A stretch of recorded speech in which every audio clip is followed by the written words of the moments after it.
I am a 55-year-old broadcast engineer who has worked in this industry for almost 33 years. I have worked almost 20 years now for a TV station on the East Coast but started in my home state of Utah.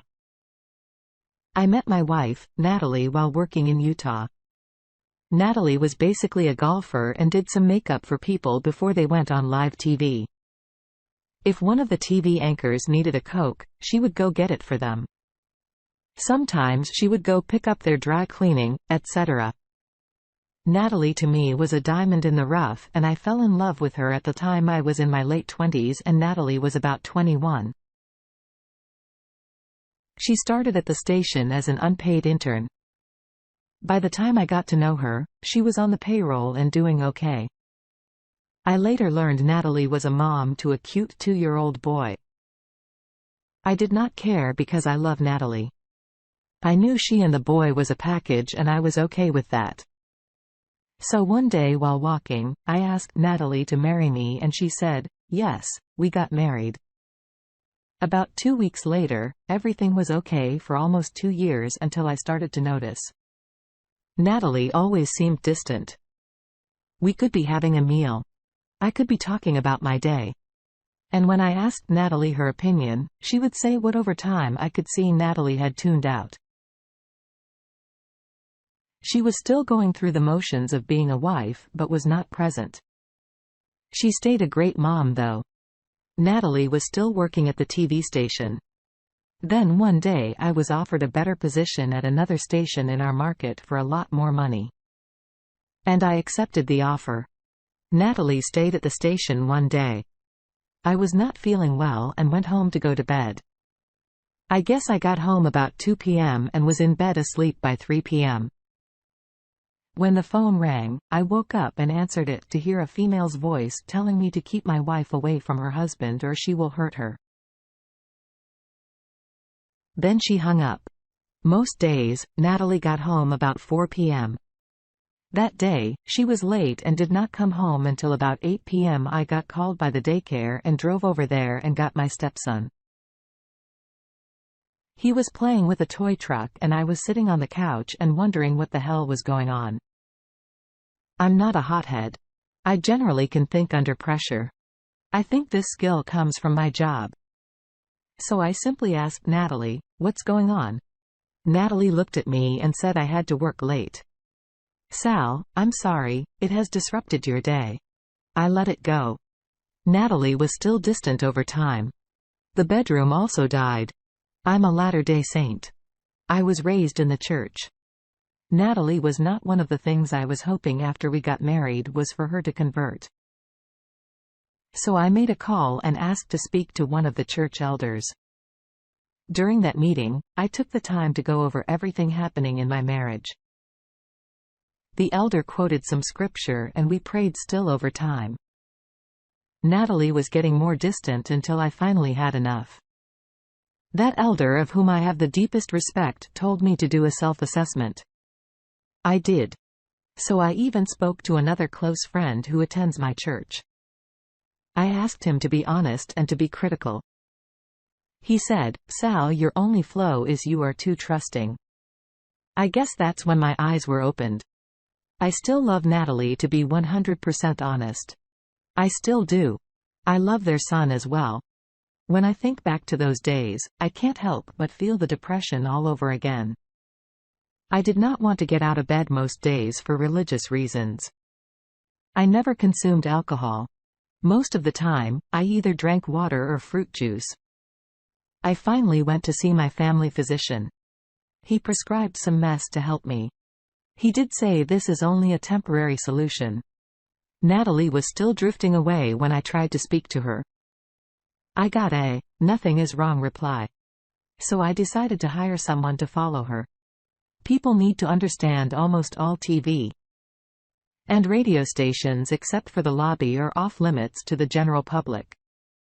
That TV station was no exception. All the private investigator could do was keep an eye out for her car. It took several months, but he finally called me at work and told me we needed to talk. He had taken some video of her walking with another man. I knew who that man was. The minute I first saw him, he was my stepson's biological father and Natalie's first boyfriend. There was also a video of them walking into a cheap hotel. Folks, of all the 50 states to commit adultery, don't do it in Utah. I made an appointment with a very good attorney who filed for a divorce within days of reviewing the videos. The day before I knew Natalie was going to be served. I made plans to not work that day and was going to spend that morning clearing out of our home. The house belonged to Natalie before we got married. And to be honest, I wanted nothing to do with it ever again. I got several friends and we went to work packing. I put all my things in the spare room of a very good friend I have known since we were in school. Natalie was served according to the process server about 11:30 a.m. that morning. By that time I was out of the house and to this day have never been back inside it. To put my mental state in better focus. In the span of about 2 weeks, I seen videos of Natalie cheating on me. I had filed for divorce from a woman I love with every fiber of my being. I also was told my father had pancreatic cancer and most likely would not see that upcoming Christmas. So the day I moved out, I drove to Strawberry Reservoir and stayed with some friends that live nearby. Several days later, I returned to work to find about a dozen posted notes to call your wife. I don't know, maybe Natalie had a spy in the building, but not long after I got to work, Natalie popped into the lobby wanting to talk. I would be telling a lie if I said talking to Natalie face to face had me scared to death. So I did what my attorney advised, give her his card and told her to speak to him. That is what I did. It took Natalie about 2 weeks to learn where I was staying. I guess she finally had me followed. I called my attorney and we were able to get a court order.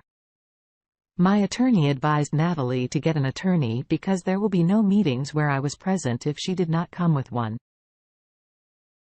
So the day came for our hearing. Natalie did hire an attorney and he did okay, I guess. However, all the available evidence favored me.